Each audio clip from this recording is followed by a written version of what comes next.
सूर्योदय की पहली किरणें अभी अभी गांव के हरे भरे खेतों पर पड़नी शुरू हुई थीं, जब सीता देवी और उनकी बेटी रिया अपने घर से निकली।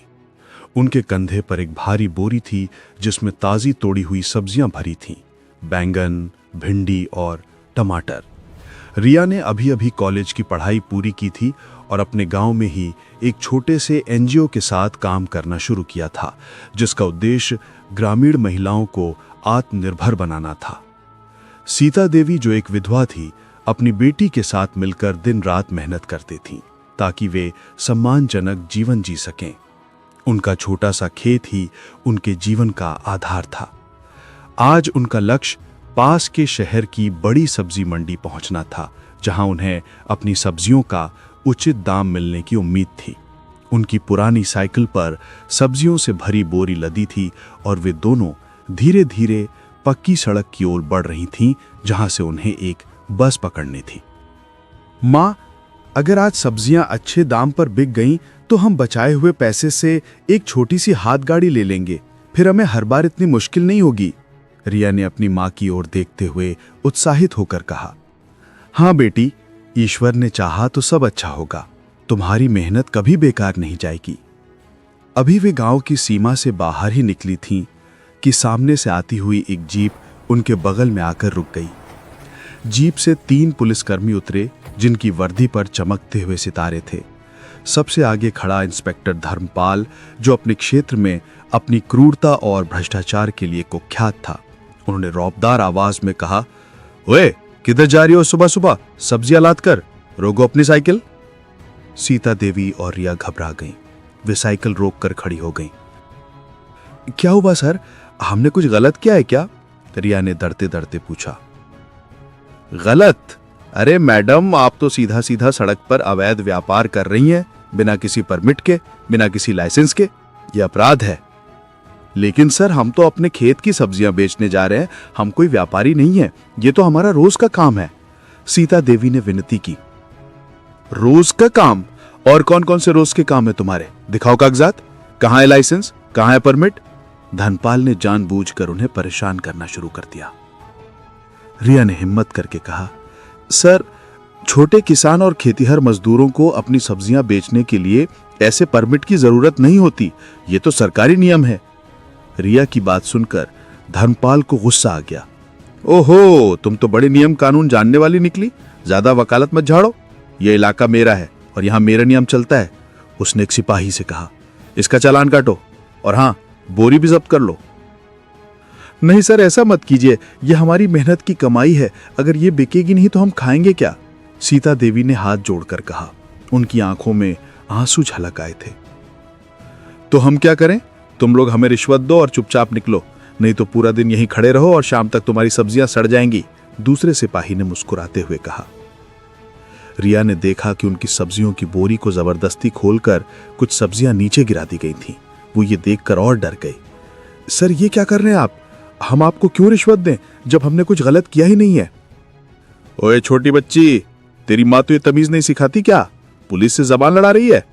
इंस्पेक्टर धर्मपाल ने जोर से चिल्लाते हुए रिया को एक जोरदार थप्पड़ मारा। रिया जमीन पर गिर पड़ी। सीता देवी चीख पड़ी, रिया, मेरी बेटी को हाथ क्यों लगाया? उन्होंने धर्मपाल को रोकने की कोशिश की, लेकिन दूसरे सिपाही ने उन्हें ढकेल दिया। चलो, तुम दोनों को थाने ले चलो, वहां तुम्हें सब समझ आ जाएगा, धर्मपाल ने क्रूरता से कहा। बिठाओ उन दोनों को जीप में। मां बेटी को जबरदस्ती जीप में ठूस दिया गया। उनके खेत की ताजी सब्जियां सड़क पर बिखरी पड़ी थीं और उनकी पुरानी साइकिल वहीं लावारिस खड़े रह गई। रिया को पता था कि ये सिर्फ रिश्वत की मांग थी और उन्हें फंसाया जा रहा था। उसका मन अन्याय से भर उठा। थाने पहुंचकर उन्हें सीधे लॉकअप में डाल दिया गया। छोटा सा कमरा बदबूदार था और दीवारों पर सीलन के धब्बे थे। कई और लोग भी वहां बंद थे, जिनकी आंखों में लाचारी और डर साफ झलक रहा था। मां, आप ठीक हो? रिया ने अपनी मां को सहारा देते हुए पूछा। सीता देवी के गाल पर लाल निशान पड़ गया था, जहां सिपाही ने उन्हें ढकेला था। मैं ठीक हूं बेटी, पर मुझे डर लग रहा है। अब क्या होगा? सीता देवी की आवाज कांप रही थी। उन्हें सपने में भी नहीं सोचा था कि उनके साथ कुछ ऐसा होगा। कुछ देर बाद इंस्पेक्टर धर्मपाल और उसके सिपाही लॉकअप के सामने आए। धर्मपाल ने ताना मारते हुए कहा, तो मैडम कैसी लगी हमारी मेहमान नवाजी? अभी भी अड़ियल रहोगी है कुछ समझ में आया? सर हमें छोड़ दीजिए, हमने कुछ नहीं किया, हम गरीब लोग हैं, सीता देवी ने रोते हुए कहा। गरीब? हाँ, तुम लोग गरीब हो और गरीब ही रहोगे अगर हमारी बात नहीं मानोगे। 50,000 रुपए दो और तुम आजाद हो, नहीं तो यहीं सड़ोगी, धनपाल ने बेपरवाह होकर कहा। 50,000? इतना पैसा हमारे पास नहीं है, आप यह अन्याय कर रहे हैं। अन्याय? ये न्याय है। पुलिस को यह हक है कि वो अपराधियों को दंड दे और तुम दोनों हमारी आंखों में अपराधी हो, धर्मपाल ने ठहाका लगाया। चलो सोच लो, रात भर का समय है तुम्हारे पास। धर्मपाल और उसके सिपाही चले गए। सीता देवी और रिया दोनों निराशा में डूब गईं। उनकी आंखों में आंसू थे। मां, मुझे भूख लग रही है, रिया ने धीरे से कहा। सुबह से उन्होंने कुछ नहीं खाया था और जीप में ढकेलते समय सब्जियों की बोरी भी उनसे छीन ली गई थी। मुझे भी बेटी, पता नहीं कब तक हमें यहां रहना पड़ेगा, सीता देवी ने उदास होकर कहा। रात गहरी होती जा रही थी। लॉकअप में अंधेरा और सन्नाटा था। रिया की मां सीता देवी को कुछ देर बाद खांसी आने लगी। उन्हें सांस की बीमारी थी और ठंडी और गंदी जगह पर उनकी तबीयत और बिगड़ रही थी।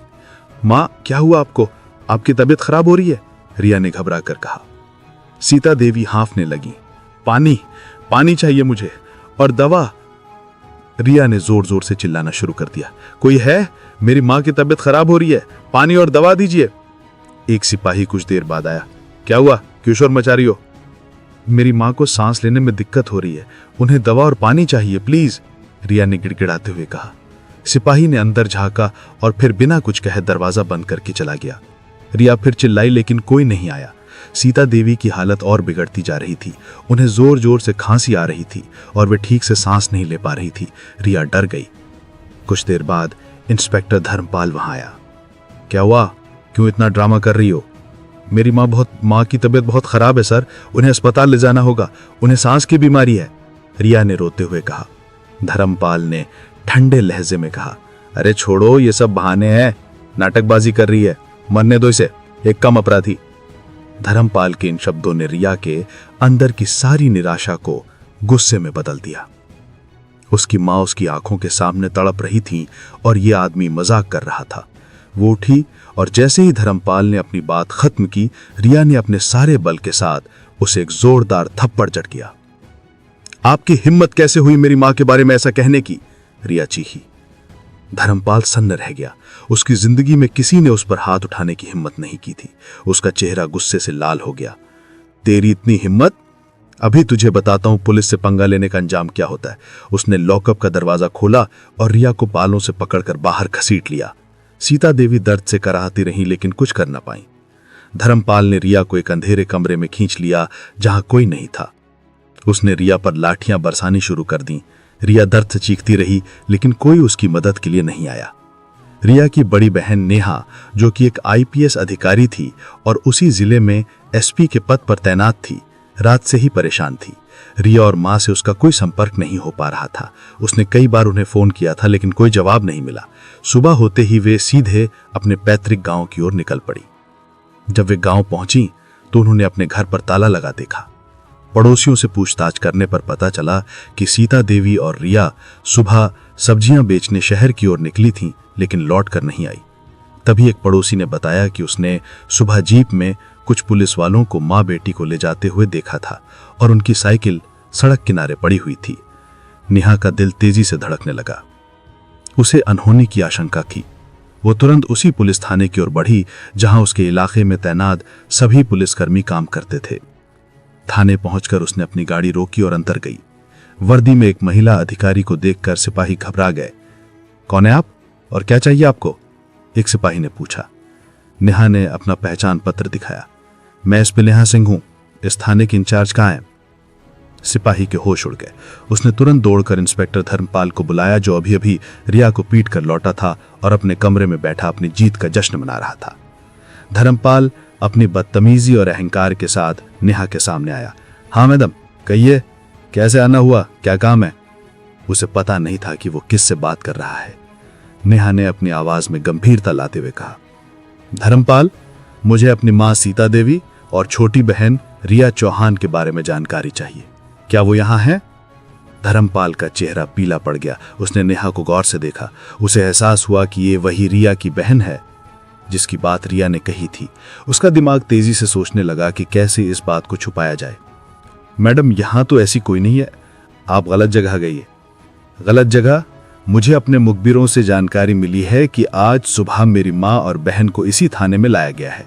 मुझे एक एक पल की जानकारी चाहिए कि उनके साथ क्या हुआ है। नेहा की आवाज में एक अजीब सी ठंडक थी जो धर्मपाल के रीढ़ की हड्डी में सिहरन पैदा कर गई। तभी लॉकअप से सीता देवी की कमजोर सी आवाज सुनाई दी। रिया बेटी, कहाँ हो तुम? नेहा का चेहरा गुस्से से भर गया। वो तेजी से लॉकअप की ओर बढ़ी। धर्मपाल ने उसे रोकने की कोशिश की, लेकिन नेहा ने उसे जोरदार धक्का देकर हटा दिया। लॉकअप का दरवाजा खोलते ही नेहा ने जो देखा उससे उसकी आंखों में खून उतर आया। उसकी मां जमीन पर बेसूध पड़ी थी। उनकी सांसें मुश्किल से चल रही थीं। रिया एक कोने में दुबकी हुई थी। उसके चेहरे पर चोट के निशान थे और उसके कपड़े फटे हुए थे। मां, रिया! नेहा चीखी। वो तुरंत अपनी मां के पास पहुंची। सीता देवी ने कमजोर आंखों से अपनी बड़ी बेटी को देखा।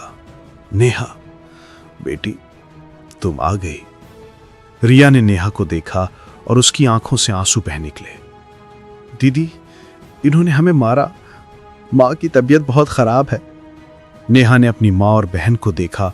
फिर उसकी नजर धर्मपाल पर पड़ी जो वहीं खड़ा कांप रहा था।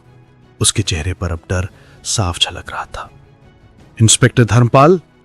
नेहा की आवाज में एक ऐसी गरज थी जिसने पूरे थाने को हिला दिया। तुम्हारी इतनी हिम्मत कि तुमने मेरी मां और बहन को इस हाल में पहुंचाया? तुमने मेरे परिवार के साथ ऐसा दुर्व्यवहार किया? धर्मपाल गिड़गिड़ाने लगा। मैडम, मुझे नहीं पता था, मुझे माफ कर दीजिए। तुम्हें नहीं पता था कि तुम एक इंसान के साथ कैसा व्यवहार कर रहे हो? तुम्हें नहीं पता था कि वर्दी का क्या मतलब होता है? तुमने अपनी वर्दी का दुरुपयोग किया है धर्मपाल। नेहा ने अपने वायरलेस पर तुरंत एक संदेश भेजा। कंट्रोल रूम, मैं एसपी नेहा सिंह। इस थाने के सभी कर्मियों को तत्काल सस्पेंड किया जाए। इंस्पेक्टर धर्मपाल और उसके साथियों को उनकी वर्दी उतार कर तुरंत गिरफ्तार किया जाए। उन्हें मेरी मां और बहन के साथ दुर्व्यवहार के आरोप में इसी लॉकअप में बंद किया जाए। थाने के अन्य सिपाही ये सुनकर सत्ते में आ गए। धर्मपाल और उसके साथियों के चेहरे पर मौत का डर छा गया। नेहा ने उन्हें घूरते हुए कहा, तुम्हारी जगह यही है जहां तुमने निर्दोष लोगों को जबरदस्ती डाला था। अब तुम्हें पता चलेगा कि अन्याय क्या होता है। कुछ ही देर में शहर से पुलिस बल थाने में पहुंच गई। नेहा के आदेश पर धर्मपाल और इसके साथियों को उनकी वर्दी उतारकर हथकड़ी पहनाई गई। उन्हें उसी लॉकअप में बंद किया गया जहां उन्होंने सीता देवी और रिया को बंद किया था। अब तुम्हें पता चलेगा कि जब इंसान को पीने के लिए पानी और खाने के लिए रोटी भी नसीब नहीं होती तो कैसा लगता है, नेहा ने धर्मपाल से कहा। सीता देवी को तुरंत अस्पताल ले जाया गया जहां उन्हें उचित इलाज मिला। रिया को भी प्राथमिक उपचार दिया गया। अगले दिन नेहा ने प्रेस कॉन्फ्रेंस बुलाई। उसने पूरी घटना का विवरण दिया और बताया कि कैसे उसने अपनी ही पुलिस बल के अधिकारियों के खिलाफ सख्त कार्रवाई की है। यह घटना एक चेतावनी है। कोई भी, चाहे वो कितना भी शक्तिशाली क्यों ना हो, कानून से ऊपर नहीं है और जो भी अपनी वर्दी का दुरुपयोग करेगा उसे बख्शा नहीं जाएगा, नेहा ने दृढ़ता से कहा। इस घटना से पूरे जिले में एक नई लहर दौड़ गई। लोगों में पुलिस के प्रति विश्वास बहाल हुआ और भ्रष्टाचार पर लगाम कसी गई। इंस्पेक्टर धर्मपाल और उसके साथियों पर कई धाराओं के तहत मुकदमा चला और उन्हें सख्त सजा मिली। सीता देवी और रिया के चेहरे पर अब सुकून था। उन्होंने अपनी बड़ी बेटी की वजह से न्याय पाया था। नेहा ने उन्हें गले लगाते हुए कहा, मां, रिया, अब आप लोग सुरक्षित हो। अब कोई आपको परेशान नहीं कर पाएगा। रिया ने अपनी बहन की आंखों में देखा। दीदी, आपने साबित कर दिया कि सच्चाई की हमेशा जीत होती है। आप हमारी असली हीरोइन हो। गांव में अब एक बदलाव आ रहा था। लोग जानते थे कि अब कोई भी अधिकारी अपनी शक्ति का दुरुपयोग नहीं कर पाएगा। नेहा ने यह सुनिश्चित किया कि उसके जिले में कोई भी गरीब या कमजोर व्यक्ति अन्याय का शिकार न हो। उसकी ये कार्रवाई सिर्फ उसके परिवार के लिए न्याय नहीं थी, बल्कि पूरे समाज के लिए एक प्रेरणा थी कि अगर सही लोग सही जगह पर हों तो न्याय जरूर मिलता है। अंधेरे की परतें छट चुकी थीं और रोशनी ने अपनी जगह ले ली थी। ये कहानी सिर्फ एक परिवार के संघर्ष की नहीं थी, बल्कि ये विश्वास की कहानी थी कि चाहे जितनी भी मुश्किल हो, सच्चाई और ईमानदारी हमेशा जीतती है और बुरे कर्मों का फल हर किसी को भुगतना पड़ता है।